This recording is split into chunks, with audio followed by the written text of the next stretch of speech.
Ape ಗಾಡಿಗಳು ತಗೊಂಡ್ರೆ ನೀವು 17,000 ಉಳಿಸಬಹುದು. ಯಾವ ತರ ಅಂತ ತಿಳಿಸ್ಕೊಡ್ತೀನಿ. ಪಿಯಾಜಿ ವತಿಯಿಂದ ಹೊಸದಾಗಿ ಎಲೆಕ್ಟ್ರಿಕಲ್ ಆಟೋ ಲಾಂಚ್ ಆಗಿದೆ. ಆಪೆ ಇ ಸಿಟಿ ಅಲ್ಟ್ರಾ ಅಂತ ಹೇಳಿ. ಇದು 10.2 ಕಿಲೋವಾಟ್ ನೊಂದಿಗೆ ಸರ್ಟಿಫೈಡ್ ರೇಂಜ್ 236 ಕಿಲೋಮೀಟರ್ ಇರುತ್ತೆ. ಹಾಗೆ ಲಿಥಿಯಂ ಐನ್ ಬ್ಯಾಟರಿ ಕೂಡ ಅಳವಡಿಸಿರ್ತಾರೆ.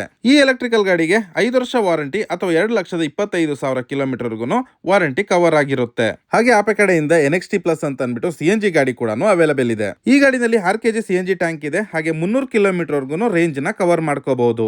ಹಾಗೆ ಈ ಗಾಡಿ ಅಪ್ಗ್ರೇಡ್ ಆಗಿದೆ. ಕಾಯಿಲ್ ಸ್ಪ್ರಿಂಗ್ ಸಸ್ಪೆನ್ಷನ್ ನೊಂದಿಗೆ ಗಾಡಿ ಓಡಿಸಬೇಕಾದ್ರೆ ಗಾಡಿ ತುಂಬಾನೇ ಸ್ಮೂತ್ ಆಗಿರುತ್ತೆ. ಈಗ ತಿಳಿಸ್ಕೊಡ್ತೀನಿ 17,000 ರೂಪಾಯಿ ನೀವು ಯಾವ ತರ ಉಳಿತಾಯ ಮಾಡಬಹುದು ಅಂತ ಅಂದ್ಬಿಟ್ಟು. ಶ್ರೀ ಗಣೇಶ್ ಮೋಟರ್ಸ್ ವತಿಯಿಂದ ನೀವು ತಗೊಳ್ಳುವಂತಹ ಗಾಡಿಗೆ ಫ್ರೀ ಇನ್ಶೂರೆನ್ಸ್, ಫ್ರೀ ಆಕ್ಸೆಸರೀಸ್, ಅದ್ರ ಜೊತೆಗೆ ನನ್ನ ಕಡೆಯಿಂದ ಕೂಡ 5,000 ರೂಪಾಯಿ ಡಿಸ್ಕೌಂಟ್ ಸಿಗುತ್ತೆ. ಅದು ಯಾವ ತರ ಅಂತಂದ್ರೆ ಆಪರ್ಚುನಿಟಿ ವ್ಲಾಗ್ ಚಾನಲ್ ಕಡೆಯಿಂದ ನಾವು ಬಂದಿದ್ದು ಅಂತ ಹೇಳಿದ್ರೆ ಒಟ್ಟು 17,000 ರೂಪಾಯಿ ಅಷ್ಟು ನೀವು ಉಳಿತಾಯ ಮಾಡ್ಕೋಬಹುದು. RT ವರ್ಕ್ ಕೂಡ ಶೋರೂಮ್ ಕಡೆಯಿಂದಾನೆ ಮಾಡ್ಕೊಡ್ತಾರೆ. ಸೊ ಅದ್ರ ಬಗ್ಗೆ ನೀವು ಚಿಂತೆ ಮಾಡುವಂತ ಅವಶ್ಯಕತೆ ಇಲ್ಲ. ಶ್ರೀ ಗಣೇಶ್ ಮೋಟರ್ಸ್ ಅಲ್ಲಿ ಎಲ್ಲಾ ಪಿಯಾಜಿ ಗಾಡಿಗಳು ಅವೈಲೇಬಲ್ ಇದೆ. ಪ್ಯಾಸೆಂಜರ್, ಕಾರ್ಗೋ, ಎಲೆಕ್ಟ್ರಿಕಲ್ ಗಾಡಿಗಳು ಕೂಡ. ಹಾಗೆ ಇವ್ರದೇ ಆದ JP ನಗರದಲ್ಲಿ ಸರ್ವಿಸ್ ಸೆಂಟರ್ ಕೂಡ ಇದೆ. ಶ್ರೀ ಗಣೇಶ್ ಮೋಟರ್ಸ್ ಶೋರೂಮ್ ಬಂದು ಲೊಕೇಟ್ ಆಗಿರೋದು ಲಾಲ್ಬಾಗ್ ಮೇನ್ ರೋಡ್ ಅಲ್ಲಿ. ಇನ್ನಷ್ಟು ಹೆಚ್ಚಿನ ಮಾಹಿತಿಗೋಸ್ಕರ ಸ್ಕ್ರೀನ್ ಅಲ್ಲಿ ಕಾಣುವಂತ ನಂಬರ್ಗೆ ಕರೆ ಮಾಡಿ. ಹಾಗೆ ಡಿಸ್ಕೌಂಟ್ ಲಾಭ ಕೂಡ ಪಡ್ಕೊಳ್ಳಿ. ಎಲ್ಲರಿಗೂ ಒಳ್ಳೇದಾಗ್ಲಿ. ಎಲ್ಲರಿಗೂ ನಮಸ್ಕಾರ.